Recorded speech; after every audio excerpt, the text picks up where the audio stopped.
Ladies and gentlemen, welcome back to D&December. This is a day or two late because computer problems and microphone problems and etc. But we're doing it. Today we're going over day 1 of D&December off of the list of prompts that Scarlet Moth put together. It's a whole bunch of really cool looking art prompts that, since I have no art skill, I'm just going to talk about instead. Day 1 is your favorite race. So I'm going to go for this in 2 steps, the first of which is the favorite race that I've ever played, and the second is the favorite race that I haven't had a chance to play yet. So my first favorite race, I've played a lot of characters over the days that I've been doing this game, and one of the races that I've had the most fun playing has been Halfling. I really like the fact that they have evolved from like the, tiny little funny people with big feet or whatever that Tolkien had sort of painted them as at the beginning during The Hobbit, to these kind of like epic, charismatic country type folk that honestly I think is quite good. I think it's a very, very good idea. I have played a whole lot of Halfling Rogues, because that's what every Halfling character is the first time that they play.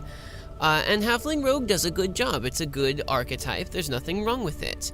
What I've also played are things like Halfling Druid, which I think was my very first character that I made from scratch. Intris was a Halfling Druid girl who had problems. Yeah. Then there's also a good possibility of neat character stuff when you've got like Halfling Wizard and Halfling Sorcerer. A lot of the Halfling magic user classes combos tends to be really fun because you can like take one level in Rogue and then just be like, I'm gonna hide somewhere, I'm gonna pop out from nowhere, and I'm gonna blast your ass with a fireball, and then I'm gone again. You've never even seen me. What's super fun about Halflings is the fact that not just are they small, but they've got this kind of lore about them, where they're the sort of like friendly country type people, where if you go to where Halflings are, they'll probably share a pint with you and roasted chicken, and you'd sit around and talk and tell about stories and things. And that really seems like a kind of fun thing to have as an inherent stereotype for your race. Like, elves are stereotyped as being, like, sort of cold and aloof. Dwarves are stereotyped as being racist and money-grubbing. Humans are stereotyped as just being assholes to everybody. But halflings, their stereotype is that they like good food and will hang out with people. How rad is that, right? Like, I haven't seen a better depiction of a race of people than the depiction of halflings. They're fantastic. Not to mention, of course, that the first time that I was introduced to a halfling-type character was when I was reading J.R.R. Tolkien's The Hobbit. And Bilbo's a rad, super cool character, and let's be honest, The Hobbit was one of the most important pieces of literature that I've ever experienced in my life. Without The Hobbit, and without the Book of Three, I would not be the kind of person that I am today. So I have those books to thank for the huge influence that they've had on my life. And halflings are a super fun race to do. My favorite combination of halfling that I've ever played has to have been halfling barbarian, where it's like, you really gonna fight right now? Is this what we're doing? Because I really don't feel like fighting. But if you're gonna do this, then I mean, I really feel like you're gonna regret the choices that you've made. And then the opponent is like, huh, what is little halfling like you going to? And then you rage and bite off both of their legs with one fell swoop. And then as you're standing above their corpse with the fire still in your eyes, you lodge your axe into the side of their neck and you go, this is what halfling will do. You jerk. I didn't even want to fight you. It was kind of like a very tsundere barbarian type character, like, it's not like I want to fight you or anything, and then kill, a lot of death. She was a fun character. She was super cool. Anyway, but let's talk about the most fun character race that I have yet to play, which is Kenku, the bird people. They have come up a couple times in a few things, and they're in 5th edition now as well. They are such a hilarious idea for a character race. Like, yes, they can talk, but only kind of technically. What they do is they mimic sounds that they have heard using their bird voices. So they can mimic the sound of like a hammer hitting an anvil, or they can mirror the sound of like a lock opening, or mirror the sound of a wheel craggling on cobblestone or something like that. So they can theoretically talk by mimicking words that they have heard before. It means that you don't have your own voice ever. You are mimicking the voices of the thousands of people that you've heard say those words, and now you are pacing them together in that order that you want them to be, and it is just hilarious.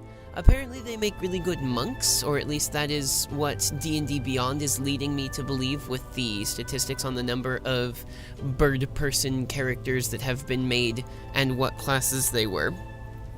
I think that it's super fun. They run the same risk of being called a furry as if you play a tabaxi, but tabaxi, the cat people, are a little bit more like furry weeaboo than Kenku are, and I think that the ideas behind playing a bird person who only knows how to mimic stuff and is really cool at being dexterous and light and fragile, they just seem like a really fun character race to play.